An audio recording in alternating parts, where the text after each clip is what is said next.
Awesome. Well, hello everybody. Welcome as we are kicking off our 2024 webinar series. We've taken a bit of a break over the holidays. Happy New Year to everybody as well. I hope 2024 is as fruitful uh, for you as it will be for us as well here on the CMBS side. My name is Adil. I'll be one of the moderators for the presentation today. Again, we thank you for all your interest in the CMBS webinar series. We have a very cool one, an exciting one for today. But before we get to that, just a couple of standard announcements. We do have these webinars on our YouTube channel, so please do make sure to check those out. Also, we are encouraging CMBS programs to consider a CMBS peer review hospitals to consider CMBES peer reviews. If you're interested, please do contact the Secretariat. I do want to give a plug to our conference this year, CMBEC 2024, which is a joint conference with the Clinical Engineering Society of Ontario. So it's taking place in Toronto, May 28th to the 30th. And we wanted to just highlight this opportunity to emphasize some of the really interesting programming items that we have for our biomedical engineering technologist community. Some things that we have are what we call a CISO day. So you probably historically know that a CISO day includes a technical troubleshooting challenge session where we share interesting and challenging stories of repair problems and the resolutions that took place. We're going to continue our right to repair sessions, give updates, and what we want is we want to hear some experiences, challenges in getting in how performing repairs due to information resources not being supplied by vendors. And then we want to take that and use that as an input in a strategy session that we also plan to host. We also have a cross-country checkup where we get experiences from different leaders across the country on how their province or territory is doing, any major updates.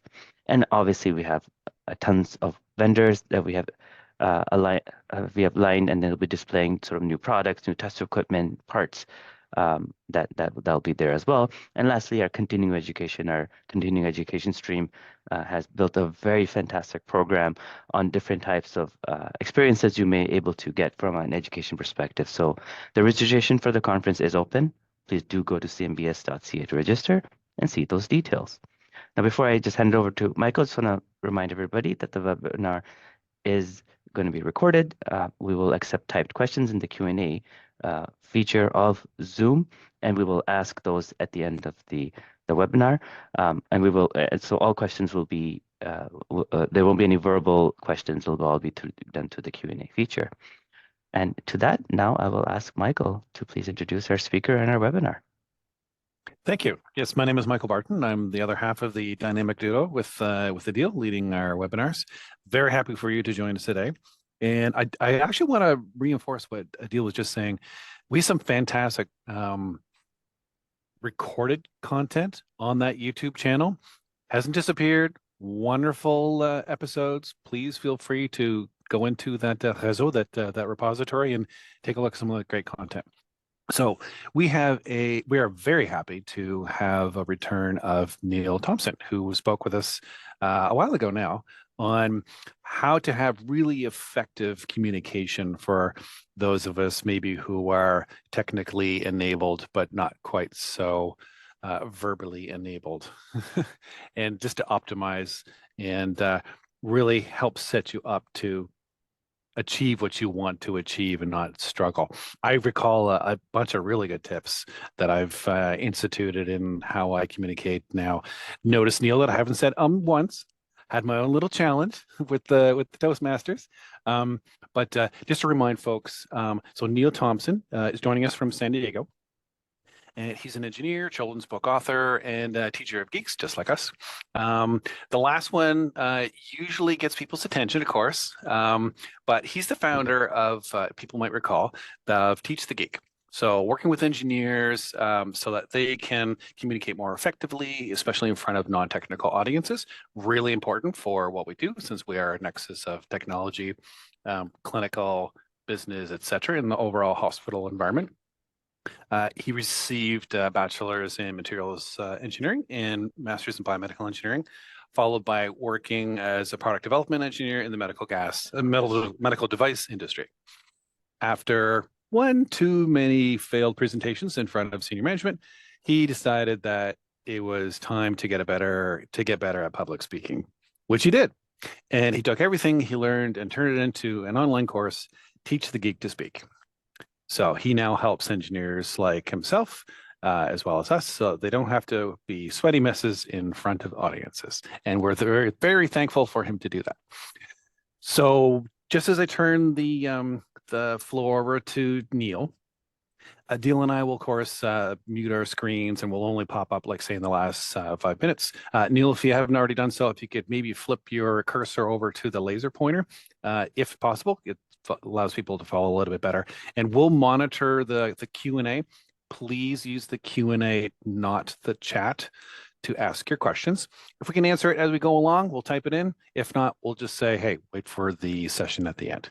And with that, Neil, the floor is yours. Wonderful. Let me just get the pointer going.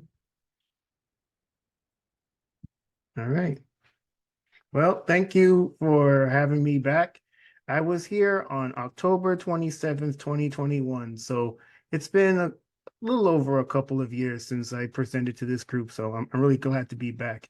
And yes, I am based in San Diego. But for those of you all that weren't here when I was here in 2021, I'm not actually from San Diego. For the first, I guess, 22 years of my life, I lived in Brampton, Ontario. So I know your weather very well, and I'm not sad that I'm not there right now. I'm sure that it's not all that warm, and here it is. So when I was first here in 2021, I gave a number of tips when it comes to giving presentations for technical people, especially in front of non-technical audiences. But the way this presentation is a bit different is I developed a bunch of questions and various answers to those questions. And a lot of those answers and questions came from polls that I did on LinkedIn over the years since I was last here, and getting a lot of feedback from other technical people on the questions I was asking in regards to technical presentations. And I've also done a number of interviews with people. I mean, I have a YouTube channel as well, and a podcast where I interview people with technical backgrounds about their public speaking journeys. So I've learned a lot about the ways other people that have technical backgrounds have gotten better at giving presentations. And I present some of that here today as well. So let's just get to it. So just a little bit about myself, if you weren't here for the last presentation a couple of years ago. As was mentioned, I'm an engineer. I worked for a number of years in the medical device industry, more specifically spinal implants. And then I'm also the founder of Teach the Geek, working with technical professionals so they can present more effectively, especially in front of non-technical audiences. I also mentioned that I am a podcaster and a YouTuber. Essentially, the difference between the podcast and the YouTube is video. I mean, I put the videos on my YouTube channel and I just take the audios and make them podcast episodes. And I also blog on my website, and a lot of those blogs have to do with the videos that I put up on my YouTube channel. Everything seems to come together. So that's just a bit about myself. So let's get into some of these questions that I mentioned. And what I hope that you all get from this is that there's more than one way to skin a cat. Certainly, I've developed some ways in which to get better at giving presentations, especially in front of non-technical audiences. But if something that I say doesn't really resonate with you, well, then don't do it. You know, I mean, there's so many people out there that have a whole lot of advice and suggestions on what you should do to get better at anything. But ultimately, you really need to put things through your own filter to figure out whether it's something that is of use to you. So let's get into it. The first question: how can I make a presentation more engaging? And I am a big fan of stories and questions, and they can be flipped. So you can do a story and then a question, or you could do a question and then a story. Oh, one other thing I wanted to mention: throughout these slides, you're going to see various resources and links. You don't have to worry about taking pictures of the slides if you don't want to, because at the end, I offer a QR code in which I will send you the slides. So then you can just go back to whatever slides you want at your convenience. So then when it comes to making a presentation more engaging, stories and questions and stories. So let me tell you a bit about well, I'll give you an example of a story that I would have used back when I worked as an engineer at one of the companies that I was at. We were working on a project called OsteoAmp, and what it was is a bone graft substitute. Well, yeah, it was a bone graft substitute that was going to be used for spinal surgeries, spinal implant surgeries. And we were having issues with the product because it's actually made out of human cadaver bone. And one of the main reasons we even developed OsteoAmp is we wanted to have certain claims when it came to the product that had a certain amount of osteoinductive and osteoconductive growth factors in the product. And to show that they had these growth factors, we did various testing. And with one of the tests, we were getting very low numbers, and we weren't sure as to why. It turns out the answer was what's called matrix effect. So with essentially what it was is there were certain components that were in the product that were blocking the identification of the growth factors that we actually wanted to test. And so that was the reason we were getting all these low numbers for these particular growth factors. So then the question is, well, what did we do about that? And then then I would get into the presentation. You see, I told a story about the issue that we were having with the samples and what we were going to do to solve that question, solve that problem. Well, then that would be the question. What did we do to solve the problem? And then I get into what we actually did, which ultimately was doing a better job of cleaning the samples so that any of those components that were blocking the identification of the growth factors we wanted were removed. And actually what was blocking the samples or blocking the growth factors from being studied or identified was fat. There's a lot of fat in bone samples, and you have to remove it to be able to do any sort of testing. And if you don't, then you're not going to get the results you want. So we basically had to go back and develop a whole, or at least a better process for removing the fat from the samples. So that's an instance of using a story and then a question to really engage people, as opposed to just getting right into the issues that I was having with this particular product. But you could flip it, and then you could do a question and then a story instead. For instance, I talked about matrix effect. Why do you want to know about matrix effect? What's the importance of matrix effect? So that could actually be the question. What's up with matrix effect? I mean, that's really going to get people's attention when it comes to a presentation. And then you get into the story on the issues that I was having, getting these samples to essentially give me the results that we would expect from the samples and get into the story of matrix effect. So there at the bottom, you see a resource. So I mentioned I had a YouTube channel, so you can go to the YouTube channel and see more about the use of stories and questions to engage people. So how do I structure a presentation? That's a question that I think a lot of people might have questions about. I'm a big fan of starting from the back, or starting from the end and working backwards. And so when it comes to a call to action, for instance, we needed more resources, could have potentially been a call to action. I had to give presentations in front of management on a monthly basis on project progress. And oftentimes the call to action was, I need more resources to meet the various timelines, or to meet the various milestones. And then the bullets that could go along with what that call to action is. So working backwards from the call to action could be what had been done up until that time. Another bullet could be the challenges that we were facing. So for instance, that matrix effect challenge that I was facing, and then the solution. And I mentioned the solution to that one was cleaning the bone better so that we remove the fat, so we can better identify the growth factors while testing them. And doing it that way is really helpful in that it forces you to really develop the presentation better and just know what is important to the presentation. So often, at least for myself, being even in the audience, you can be listening to a presentation and thinking, there's a lot that this person is talking about that really doesn't have much to do with what the purpose of the presentation is. And you realize that by the end of the presentation. And then you think to yourself, this could be a shorter presentation.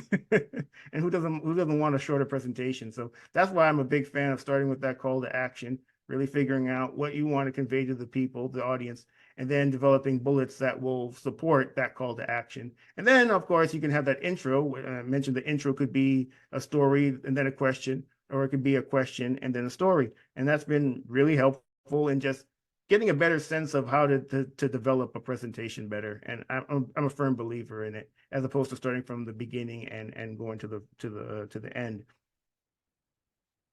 So let's get to the next question, and then you hear the resource that you can use and on my YouTube channel. So how should the slides look? Well, here's some answers. I actually was at a conference not too long ago, and I'm saying, when I say not too long ago, I mean the last couple of weeks, and the slides that I saw at this conference, which was a conference actually about protein engineering, so probably within the scope of this group, but there was so much text on so many of the slides, and there were so many visuals. I'm a big fan of visuals, but it can't. But I'm an opponent of having too many visuals on a slide, especially if you're talking to a non-technical audience. They're not going to understand what visual you should be looking at any given time.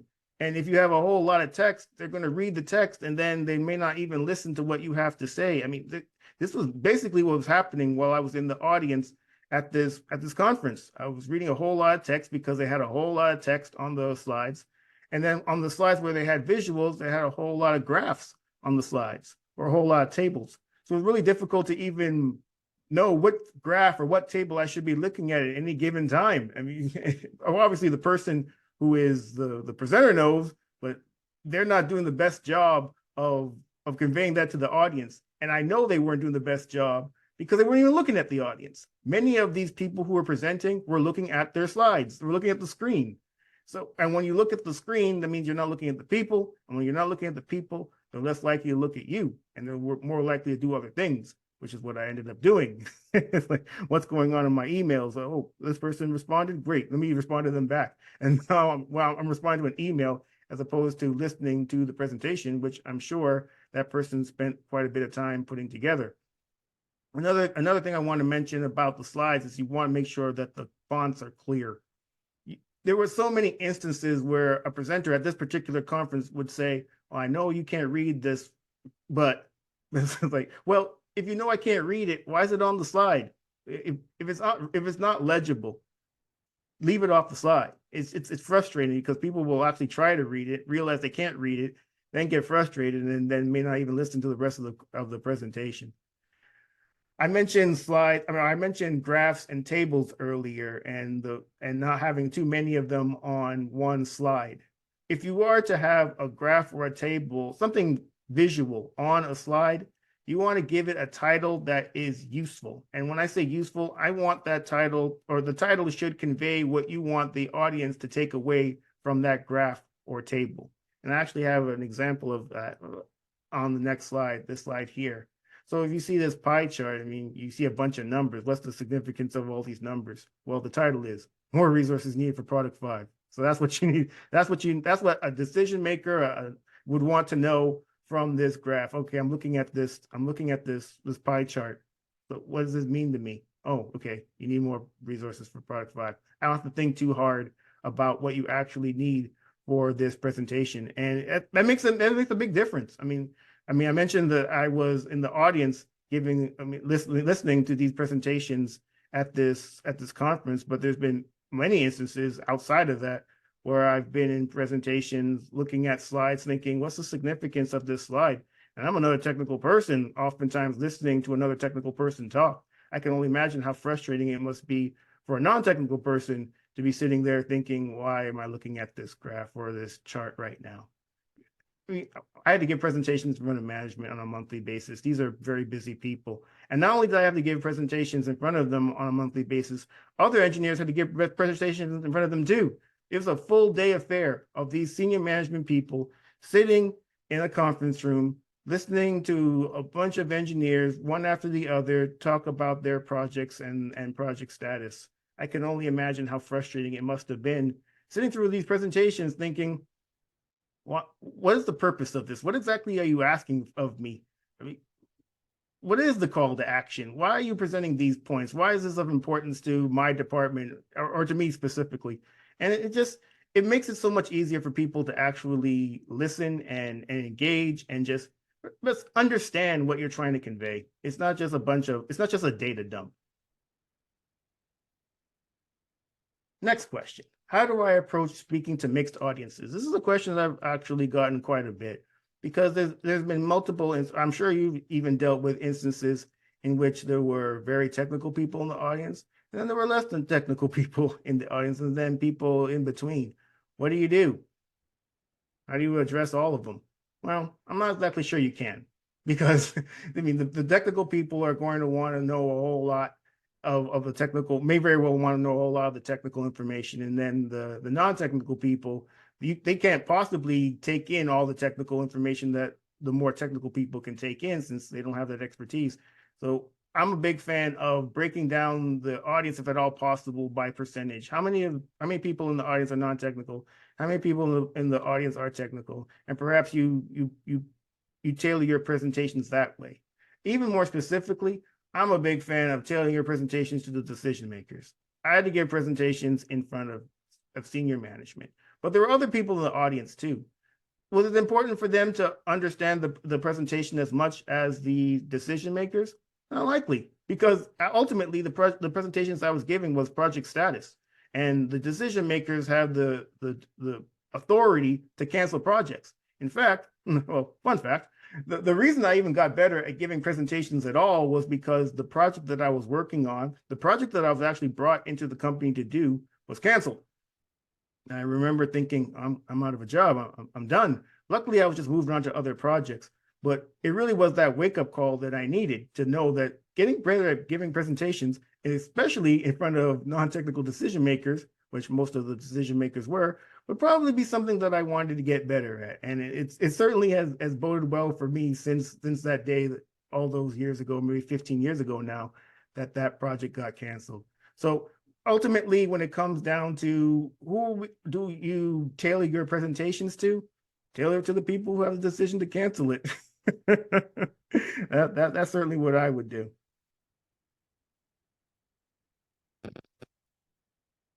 Next question. How do I answer questions I don't know the answer to? You know, I was a member of Toastmasters for a number of years. And for those of you all that don't know, Toastmasters is an international organization in which people can practice their public speaking skills. So it's an excellent forum to do that. And I remember being in meetings at first, you know, I didn't know anything about Toastmasters. And there's a part of Toastmasters that's called table topics. And with table topics, you're asked a question that you didn't prepare an answer to, and you have about a minute or 2 minutes to answer the question. And they even make it a little harder sometimes and say you have to use a certain word in your answer. So that just ups the level of difficulty. But I've gotten a lot better at this. It's certainly not something that I was initially all that great at, but I saw the benefit of just being able to get more comfortable answering questions that I didn't know the answer to. So here's some tips on that. When it comes to answering those types of questions, you really want to make sure that you're answering the question that was asked. I remember being on a panel, actually. This was maybe a couple of months ago. And there were so many instances in which people would ask questions, and then another panelist, not myself, of course, would answer a question that wasn't asked. It's almost as if they were just picking at certain words in the question and answering whatever answer they would have based on those words that they picked out of whatever the person asking the question said. And it's so unfortunate because then it's a waste of everyone's time. It's a waste of the person who asked the question's time. The person that was answering the question basically messed it up by not answering the question that was asked. So I'm a big fan of repeating back the question in your own words and really dialing in as to what the actual question is and asking the person who asked the question, am I in the right ballpark? Is that the actual question you're asking? Because in some instances, they may say, no, it's not the right question. And then you have to go back to the drawing board and just keep doing that. I'm not opposed to keep doing that until you actually, in your own mind, understand the question that's being asked. And This is something, this next bullet is something that I was very uncomfortable doing when I worked as an engineer, but I got a lot better at it over time. It's admitting when you don't know. But it doesn't stop with I don't know. It's I don't know, but. And when I first started giving presentations, that the I don't know wasn't necessarily something that I got better at, but I saw the benefit of saying I don't know. But at least initially, I didn't include that but part. So here's an example of that. I mentioned that matrix effect was an issue for the samples that we were testing for OsteoAmp. And I remember during the first initial meeting that we were that for when I actually had done some of this testing, and I got a bunch of zeros for the growth factor numbers, and I knew in my mind there's no way that there was zero growth factor in these bone samples. But when someone in the group asked me, or in the meeting asked me, why would you get zeros? My answer was, I don't know. And I remember my boss spoke to me afterwards because he was in the meeting too, and he said, "That's not an acceptable answer. You can't just say I don't know. What you need to do is say I don't know, but I'll find out." But I didn't know. I didn't put it in that, but I'll find out part. Don't do what I did. If you're going to say I don't know as not having the answer to a question, do then say that, especially if it's people that you're going to see again. And if you work with them, I'm sure you'll see them again. The answer would be I don't know, but I'll find out. And I did find out. I mean, I mentioned that it was the fat in the samples that was causing the issues. And that's what I communicated later on to those people that asked the question. So basically, when it comes down to this, repeat back the question to make sure that you're actually answering the question that was asked. And then in the event that you don't know the answer to a question, be confident enough to say, I don't know, but I'll find out. What this does is just, it shows that you're an honest person and you're not just going to BS the people that you're speaking to. I mean, there's also been instances where I've been caught giving an answer that I wasn't really too sure that was the answer, but there was someone else in the room that was more sure of what the answer was, and they called me out on it. And well, it didn't make me look all that good. So don't do that too. And then here's also a resource on my website, on my blog, on talking more about this. Next question, how do I address getting feedback? And this is a question that I think is going to be different based on personality type. This is actually something that I learned about more recently, maybe in the last few months. It's definitely not something that I knew about when I first spoke to the group back in 2021. And I wrote a blog post about it. It's really interesting, actually, the DISC profile. And each of those letters stands for a different thing. The D stands for dominant, I stands for influencing, S stands for steadfast, and then C stands for conscientious. And basically, each of those letters is an indicator of what your personality type is like. And if at all possible, it really try to do as good a job as you can to really figure out what someone's personality style is. And once you do that, then you can tailor whatever feedback you have to that person. But first things first, you have to figure out whether this person's even open to feedback in the first place. There could be oftentimes when someone can ask or can provide some feedback that's unsolicited. And if the person giving the feedback is not someone you trust or respect, well, the feedback is not going to be well received. This actually reminds me of a story that doesn't actually involve me. It was one that I read about a woman that I'm connected to on LinkedIn. She's actually a presentations trainer, and she was giving a presentations training at a company. And after the presentation, someone came up to her and asked her, "Can I give you some feedback?" And she said no. And the person said, "Please." And she said no, because she don't know this person. So why would she even be open to getting feedback from a complete stranger? I mean, I mentioned likely the feedback that's going to be more impactful is the feedback that comes from someone you trust and respect. So when it comes to the personality styles, what kind of personalities would respond to certain feedback? Well, when it comes to the D, the dominant, it's more direct to the point, no sugarcoating what the feedback is. That's the type of feedback those people tend to like. When it comes to the I, the influencing, they tend to be more social people. So the feedback is the direct to the point approach that you would use for D likely will fall flat with the I's. They want a bit more, I guess, context to the feedback you're going to give them, and they need to have it in a social environment too. The people are typically more extroverted, so more positive, encouraging, that type of feedback. That's what they'll resonate with. With the S, the steadfast, these people are all about harmony and building relationships with others. So the feedback that you give them should be more in that vein, more harmonious, and just making sure that no one's feelings get hurt, I suppose. And then with the C's, they tend to be more like myself, and I think a lot of engineers who tend to be more logical, analytical, methodical. So if you're going to give them any feedback, it better be specific. It can't just be good job. They're gonna need a bit more than good job. Like what about the job is good? I mean, where can I improve?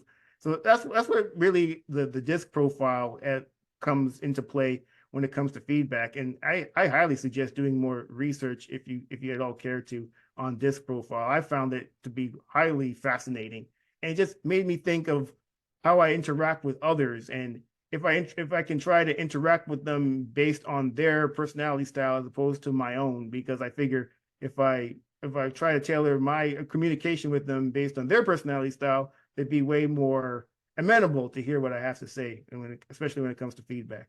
And then I mentioned there that the feedback should be ongoing and specific, especially if these are people that you're going to be seeing on a regular basis. And then again, I wrote a blog post about that. Very interesting. In fact, of all the resources, I really hope that you check this one out the most. And I would very much appreciate any comments you have on that particular post. Next question, how do I balance technical depth and clarity? This is actually a question that I've gotten quite a number of times. In fact, I did a LinkedIn poll on the biggest hurdle that technical professionals have in giving presentations. And this one actually had the highest percentage of respondents responding to this particular issue of balancing the technical depth and clarity. So here's some ideas on that. I'm a big fan of using analogies and having explanations, especially when you're talking to a non-technical audience. I mentioned that I was working on a project back when I was an engineer called OsteoAmp, and it was a bone product for spine surgeries. And there were a number of terms that I could use, but if I were to use them, the people in the audience the non-technical people in the audience would likely not know what I'm talking about. For instance, bone is made up of osteoblasts and osteoclasts, and I suspect that many in this group would know what those two words mean, but someone from outside the field would probably have no clue. So if you were to continue to use these terms, especially since they sound kind of similar, osteoblast, osteoclast, only a few letters difference between the two of them, people might even get them confused. So I'm a big fan of using more words that are commonly used. Essentially, an osteoblast is a bone-forming cell, an osteoclast is a bone-resorbing cell. I mean, if you were to say that, or bone-eating cell for an osteoclast, if you were to say that, then I think people would non-technical people would get a better sense as to what you're talking about. And then also when it comes to balancing that technical clarity or technical depth and clarity, visuals are so important. If you were just to have a whole bunch of data on a slide, a bunch of formulas, oh my goodness. People are it's just going to go over people's heads. They're not going to listen. You're going to get a lot of questions afterwards that you probably could have answered during your presentation if you had taken the time to think about it more, I guess, deeply. But ultimately, visuals have been so helpful to me in just conveying what these terms are. So for instance, what does an osteoblast look like? What does an osteoclast look like? That really helps in just being able to describe what they actually are. One thing I will say about visuals, though, is you don't want them to go overboard. A few months ago, I was attending a webinar, and there was a woman on the webinar who was showing a video of her presenting. And it was very impressive because there was a whole lot of holograms that were in her video. And it looked like the holograms were all around her. And I just thought, wow, how impressive. But if you were to ask me right after the presentation, not even an appreciable amount of time afterwards, what was that presentation about? I'd have no clue. All I would be able to tell you is she has some really cool holograms. So ultimately, when it comes to these presentations, it's a good idea to have visuals, but you don't want the visuals to overtake the presentation. When it comes to giving presentations also in front of audiences, it might make sense to have more slides. So for instance, if there are technical people in the audience who would have more technical questions, you could have those more technical slides in your just at the ready in the event that you were to get those questions. They just wouldn't be part of the main presentation. You have them just in case people were to ask questions about particular parts of your presentation. And then also being open to feedback, of obviously, based on your personality style, but being open to the feedback that you would get from people, especially non-technical people in the audience. What could I have done better to make this more followable? How could I have better balanced the technical depth and clarity? Were you able to understand what I was talking about? I mean, the analogies that I used, the explanations that I used, were they clear? The visuals that I used, were they too busy, or were they more than enough to convey what I wanted to convey? I mean, even the extra slides that you included for the technical people, were they technical enough, or would you have wanted more technical information on those slides? Just being open to that feedback really helps in just making sure that you're striking the right balance. And I wrote a blog post about that as well. And then here's that picture. Here's the picture of the osteoclast and the osteoblasts, and the bone forming cells and the bone eating cells. And for a non-technical audience, just seeing what the osteoclast look like, it looks like they're eating the bone. And for the osteoblast, it looks like they're laying the bone or forming the bone. So that really helps in just visualizing or just getting it clear in your mind as to what these terms mean. It makes all the difference, especially when talking in front of a non-technical audience. Another question I get a lot is managing nervousness. I mentioned that I have a podcast and a YouTube channel, and I interview people with technical backgrounds about their public speaking journeys. And one of the questions I often ask, if not always, just based on time, is how do you deal with your nerves? Do you ever get nervous before giving a presentation? And if so, how do you deal with your nerves? And I've gotten some pretty interesting answers. I've gotten some more typical answers, but I'm going to talk a little bit more about the answers that perhaps aren't as typical. Those first couple are ones that I do, and the second, or the second part, the three of them afterwards, are ones that I got from my podcast guests. That first one is light physical activity. I'm a big fan of, before a presentation, walking around, maybe doing some knee bends, just basically dissipating that nervous energy so that by the time you give your presentation, you're in a better frame of mind to actually give it. It really helps. And I definitely do this for presentations that I give that are not virtual. The next one is deep breathing and visualization. You want to make sure that you're breathing from your diaphragm before you give your presentation, just to make sure that you're more calm when you actually get up in front of people. And then the visualization, that's made all the difference for me. And then what I do is I'll close my eyes and I'll visualize how I want the presentation to go. If you tell yourself you're going to bomb, and you're more likely to do so. But if you tell yourself that you're going to do well, then you're more likely to do so. And it's made all the difference. And those two are my recommendations for dealing with nerves. One other thing I want to say about nerves, though, they're normal to have. So when I ask people about dealing with managing their nerves, I never talk about eliminating them. I just talk about managing them, because ultimately, if you have nerves, it's just a sign that you actually care about the presentation you're about to give. And if you don't have any, that's actually a bad sign. It means you probably don't care about it. And if you don't care about it, why should the audience care about it? And it's not a good look. So these next three are actually, as I mentioned, tips that I got from podcast guests. The first one being going into a bathroom stall. Now, this was a tip that I got from a woman named Lindsay O'Leary. She works at the American Society of Civil Engineers, and she's a big fan of going into a bathroom stall, not to use it, but just to sit in the stall and just collect your thoughts. Because oftentimes, especially if you're giving a presentation in front of people, there's a whole lot going on. There's people talking amongst themselves. There's people, walking around. It's busy. So to just get some time to yourself, you want to go into a bathroom stall and just sit there and calm yourself down. Perhaps you can do the deep breathing in the bathroom stall. Perhaps you can do the visualization in the bathroom stall, and just get your mind right, so then when you leave the stall, you're in a better place to give your presentation. Another one that I got from a guest had to do with gripping something. And this can basically only be done in virtual, but gripping gripping your chair, gripping your table, gripping a plush toy, even just anything. In fact, I have things that I grip right now. I have my ball here.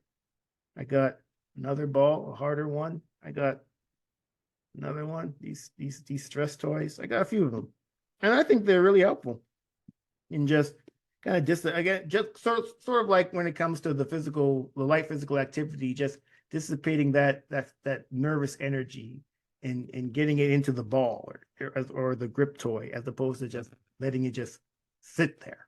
It's been I'm a big fan of that one too, and I started doing it, in fact, for my virtual presentations. I mean, I did just show you my ball. And then this last one, this one's really interesting. This is something I never would have thought of, and this came from one of my guests, and it's toe wiggling. Certainly, this is not something you would do in open-toe shoes, because that'd be kind of weird. But for an on-site presentation, but she's a big fan of wiggling her toes, and she says that by wiggling her toes, she's focusing more on the wiggling as opposed to the fact that she's nervous. So this is definitely not something that I've tried as of yet. But hey, if it works for her, I suspect it could work for others as well. Perhaps I'll just stick with the gripping of the balls. Yeah. and here's a link to a blog post that I wrote more about these strategies for managing nerves. Dealing with filler words. Yeah, I mean, I think Michael mentioned that he stopped using ums during his presentations, or at least managing them. And yeah, these are definitely terms that could be of annoyance to people.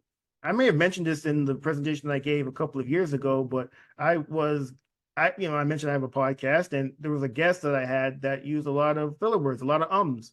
And my mother happened to be listening to that episode. She called me afterwards and said that after a few minutes, she couldn't listen to the episode anymore because the filler words that the guest was using were so distracting that she just turned off the entire episode.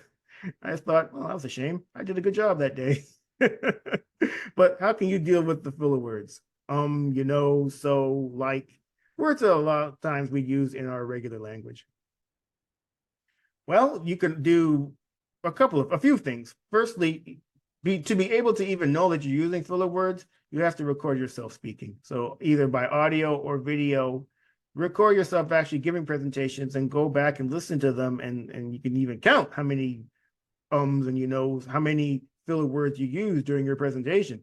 And a lot of times you can be quite surprised by the number of filler words that you used. I remember at one of the Toastmasters groups that I was a part of, I was the awe counter. And what the awe counter is the person who counts the number of filler words someone uses during the meeting.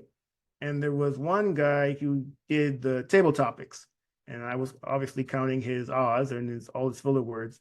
And he came up to me afterwards and asked me how many he used. And when I told him, he said, "Oh, wow, I was shocked. I had no idea that I used that many," which is why it's so important to actually record yourself.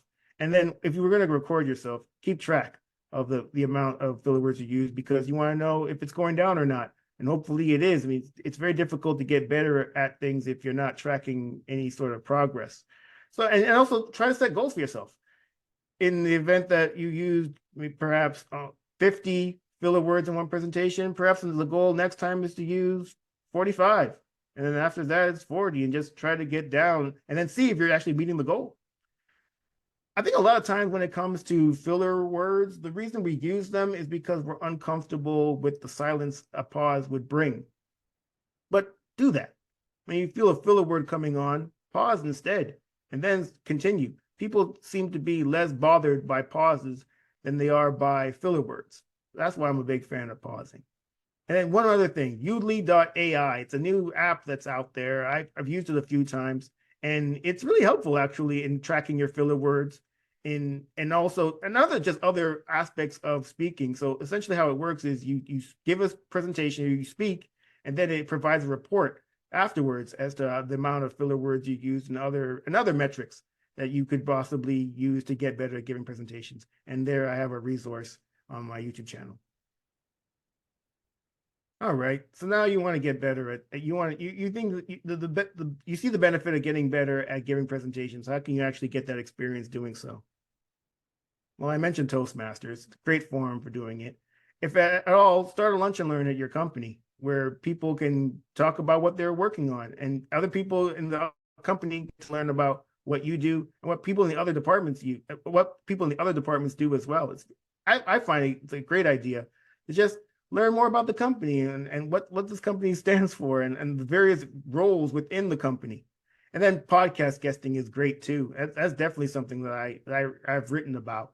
Just getting on podcasts to talk about what you do, especially if it will certainly has to relate to the scope of whatever the podcast is, but being able to find the podcast using listennotes.com, reaching out to the podcast host to get their sense of whether whatever you want to talk about would be of interest to their audience, and then actually getting up there and doing it. It really helps in improving your public speaking skills.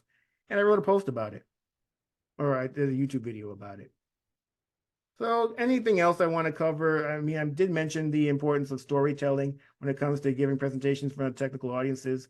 At first, I thought it wasn't all that useful or even appropriate, but especially if you're talking to non-technical people, it can be the difference between people listening and not. I mean, a whole bunch of dry data to a non-technical audience is going to be the quickest way for them to stop paying attention. So definitely incorporating storytelling into your presentations is helpful. The use of a callback. This is used in stand-up comedy quite a bit. It's referring back to something that you had said earlier in the presentation. So, I mentioned earlier that I had this matrix effect story of not being able to measure the right amounts of growth factor from samples. So perhaps a callback could be, well, hopefully we won't be in the matrix next month for my presentation. Something funny, something memorable, something that people could really latch onto and really tie a nice bow around the presentation. And then the last thing I want to mention is empathy. We weren't always technical people. I mean, you didn't grow up or you weren't born technical. So harken back to the days when you weren't technical. And what kind of presentation would you have been able to take in back then? And use that information to then tailor your presentations to the people you're speaking to who aren't technical. They basically are you before you were technical. So keep that in mind. Have empathy for the audience. So here's a few ways to keep in touch. I mean, I have these public speaking tips that you can get access to, teachthegeek.com/tips. And then those are the two links for my YouTube channel and for the podcast. New episodes of the podcast every Wednesday. The one came out today. Imagine that. So I mentioned earlier that you could get access to the slides, and you can do that by scanning this QR code. So if you just to go ahead right now and scan that code with your phone, you'll be led to a bunch of questions asking how I did on this presentation. Hopefully it was useful. And then you'll be sent the slides when you finish the survey. But that's essentially the end. Thank you so much for being here, and thanks for having me back. And I can take some questions at this time. Thanks, Neil. Absolutely fascinating. We do have a few questions. Do I want to ask my own selfishly or go online? I will go online. So Adil Yunus has a question. Do you have any tips or suggestions on how to modulate the speed of delivery, as in how fast or if you need to slow down to better manage your time? And I would add on to that is, do you have any tips on calling back to when you said make sure you engage your audience, noticing that they're not quite getting it, and so, or noticing when they're bored, so you either speed up or slow down accordingly? When it comes to the modulating the speed of your voice, I used to give advice that's different than the advice I give now. The advice now is use Udly, because Udly actually does track your voice speed. So it'll tell you how fast you were speaking and your words per minute. So use it. It's a free app. So to certainly do that. So for the advice when it comes to looking out into the audience and you get the sense that they're not paying attention, they're looking at their phones, they're looking elsewhere. So essentially what you would do in those instances is, well, firstly, you have to look up. I mentioned there were people that I was at a conference that never looked up at their presentation. They read the whole thing. I'm sure if they were to actually look up, they would see that people aren't paying attention. But then ask a question. That's really helpful. Ask a question of somebody in the audience. That'll really get other people to realize, oh crap, he could possibly call it B next. So maybe this is something. Maybe I just at least look like I'm paying attention. Look up at this guy because he could ask me a question at any moment, and I don't want to look foolish in front of all these other people, act like I wasn't paying attention. So I think that could be a way to really make it so that it's also more engaging to the people because you're interacting with them. Yeah, awesome. Yeah, look like you're paying attention, but not too paying attention, so the teacher doesn't ask you the question. Kind of along those lines, do you have any tips on engaging the whole audience when maybe one or two are hogging the whole Q&A, and especially if those one or two, not that it's ever me, when it's because they're purposefully using very technical, jargon laden, or maybe even esoteric language.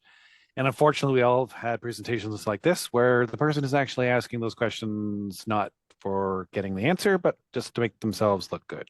That's So such an interesting point. how do you deal with a problem Q&A session is Oh, really man. what the question is. That's hilarious. So this harkens back when I was in school, and I would see this all the time, actually. Oftentimes when people talk about giving presentations, they say that the audience is on your side. The audience wants to see you do well. And that's the case for some, but there's going to be some that's not necessarily the case. And this would often be the case where you would have two competing labs at conferences, and you'd have one person that giving the presentation, and then all the other people from the competing lab would hit them with all kinds of questions to almost discredit whatever they were working on. And you can see the back and forth between them and people turning red and getting angry. I always thought that was rather funny. But ultimately, when it comes down to it, I mean, giving presentations in front of a person who wants to monopolize the question asking, you have to be confident enough to say, well, I think we need to move on to other people asking questions, just to be fair, especially if other people have their hand up. It certainly can be difficult to do if that's not your personality to be, I guess, confronting in that way. But it's just in the sense of fairness to the others who have their hands up. It's just something to get over. And then also, I think you'd also mentioned people asking questions using a whole lot of jargon just to make themselves seem smart. Well, you could call them out on it if they have no issue, if they have no power over you or no authority over you, and saying something to the lines of, well, that's an interesting take. I mean, could you possibly convey that in more, I guess, in using less jargon, using more commonly used words? Because I get a sense that there might be some people in the audience that may not understand all the words that you're saying. I mean, again, you'd have to have a lot of confidence to be able to say something like that, especially if it's somebody that is over you. I mean, perhaps that's not something you would do with someone who has authority over you, but it certainly is a tactic. I mean, you don't want to. I mean, you certainly could be the type that was interested in calling people out, because a lot of times, in some instances, perhaps they don't even realize that they're using a whole lot of jargon that perhaps other people in the audience don't understand. And then in that sense, you're doing them a favor. Yeah, sometimes when in the past, giving them the benefit of the doubt, I will actually, how you re-ask the question to make sure you're understanding the question. I'll actually say back the jargon or acronym, only spell it right out so that everyone hears it and they hear that I'm spelling it out, and maybe they should do the same thing. That's good. Question from the audience from Jack Lamb. So for PowerPoint slides specifically, do you think it would be helpful to have a table of contents on every slide to show the progress of the whole presentation? So you know how if you look at drawings or something, there's like a little representation of, say, the entire floor, and it shows where that zoom is on the floor. It'd be like a PowerPoint version of that. Where are we in the big presentation? Yeah, you know what? That's so interesting. I think that probably has to do with personality type. I think a lot of the C's would appreciate that. Just knowing where they are at in a presentation. Perhaps the other personality types, it wouldn't be as big of a deal. But ultimately, I mean, you just want to make sure when you have a presentation that the flow of it it makes sense. You don't want, and that's also a good reason to even prepare beforehand. I have a friend that used to give me a hard time about practicing my presentations because he does a lot of his presentations off the cuff, and I think you notice the difference. And the difference is when you go off the cuff, you get the information comes out as it comes out, and it doesn't necessarily come out in the way that it's easy for others to follow. But when you practice your presentation, it makes it way more likely that you're thinking, well, why am I saying this part first as opposed to later on in the presentation? Does that make sense? If would a non-technical person be able to follow this? And it goes back to the empathy piece that I said, near the end of my presentation, just putting yourself in the position of that person in the audience and knowing that you weren't always technical yourself. And not only that, but knowing that you are you go to presentations in which you are the non-technical person, you're the person that doesn't know a whole lot about whatever this person is talking about. And you would hope that they would meet you where you are. So you do the same. Cool. I want to do a callback of a callback. So calling back to earlier in your talk, awesome point, talking about the pause. Are we worried about the pause? Are we scared of the pause? But I actually want to call back to one of the points that I took the most from your excellent talk, also excellent talk back in 2021. Are we worried about the pause or looking like we don't know what we're talking about? But back in 2021, you said, careful if you pause too much or at the wrong times or not doing it for a reason. And that's the point. You kind of showed us how to use the pause to get the audience. I think at the time you called it the lean in factor. So if you pause, it's almost like you're forcing the audience to pay even more attention. So do you have like an update on, do you have like a pause 2.0 thought that you could give us on that? Yeah, it's funny you mentioned that, Michael, because just actually, let's see, today's Wednesday. So yesterday, I was reading a LinkedIn post where a person was talking about how to start a presentation, and the idea of starting it with "How's everybody doing?" They just said that was terrible because everyone says it, and then the one that bothers me is when people say "How are you doing?" and then you get that mild clap, and then the person says, "Oh, you guys can do better than that. How are you doing?" And then everyone coughs even more. It's just like, man, just get second thing, man. but what I sometimes do is I'll just get up on the stage and just be silent for 5 to 10 seconds and just look out at the people. And they're probably just thinking, who is this guy? Why is he not talking? Man, he must have something really interesting to say.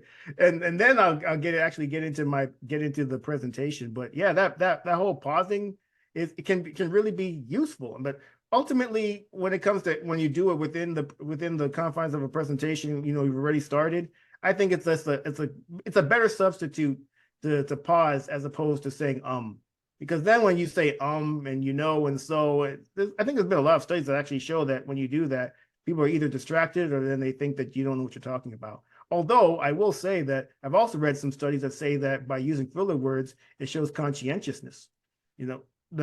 Our previous president, Barack Obama, at least here in the US, he's known as a great speaker. But if you were to ever listen to any of his speeches, he uses a whole lot of filler words. He says a lot. But people still say he's a great speaker. So, go figure. Very cool. Adil, did you have any questions? I did, just cognizant of time. Maybe, actually, we just got one in the chat, so maybe we can just ask that. Oh, actually, she's across the hallway from me. There you go. Let me just flip to the chat. And why did that go away?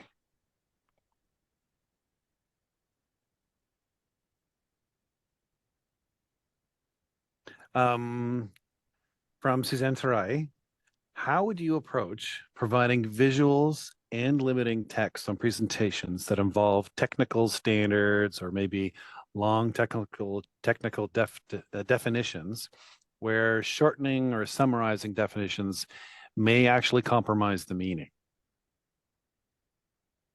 Well, you could always provide a glossary before the presentation with all the various terms and what they mean, so that by the time the people are listening to the presentation, they had the opportunity. This certainly can work well in more work type of presentations where you will see these people and you know the type, you know who's going to be at your meeting beforehand, and you can send them whatever that glossary is. And so by the time they get to the meeting, they would have at least had the time to look at what these terms mean, and so that when you're presenting, they won't be all that foreign to them. So that's an idea that just comes to the top of mind. Very cool. Very cool. Adil? Yeah. So maybe one last question. You talked about call to action first, and that's the way you like presenting sort of an update. I wanted to ask your or get your opinion on whether that could be negative in some capacity. And my explanation is, or the thought process was, typically first impressions are the lasting impressions. So if you had some call to action which could be perceived as negative, isn't it worth exploring or helping the audience understand the context behind such a sort of a negative ask or something like that, as opposed to just blurting it out right away and then sort of going through that process, because now you've already influenced them and they're already thinking of something negative. If that makes sense. Oh, that personally makes sense. And what it actually also does is it makes it known that I wasn't clear as to what I meant by call to action. So when it comes to actually preparing your presentations, when I mentioned working on the call to action first, it's you create what you want the people to take away from your presentation, but that's not necessarily what you say first in the presentation. Gotcha. Okay. So that comes near the end. That certainly, I actually think it should come near the end, because that's what people are going to remember. They may not remember what you said at the beginning. Sure, you could have told a cool story, and maybe they remember that. Maybe they remember the question you asked. But by the end of the presentation, you want them to know exactly what they need to do after the presentation, and that's where the call to action comes in. But as I said, when I talk about the call to action and how you prepare a presentation, you figure out what that call to action is first, and then you work backwards. But that's not how the actual presentation goes. Thank you. That makes perfect sense. Michael, I think we should wrap it up. I think so too. We're 2:03. Yeah, perfect. So let's do that. So again, thank you, Neil, for the presentation. That was very interesting. I mean, just going through the process, and when you sort of think about anytime you're doing these presentations yourself, right? That the idea of a pause and the impact it has, the idea of being confident in your answers. I think all of those really do go a long way. So thank you again. I know Neil, he can be contacted. He has his website, and he can provide sort of that catered education as well. So please do reach out to Neil. Thank you again, everybody, for attending the webinar series. We'll be back in a couple of weeks, February 13th, I believe, where we're going to have some presenters from the University of Ottawa talk about their clinical engineering projects. So stay tuned. Until then, any last words, Mike? Nope. Other than thank you, Neil. Thank you, everyone, for attending. Thanks for having me, guys. Cheers, everybody. Bye-bye. Cheers.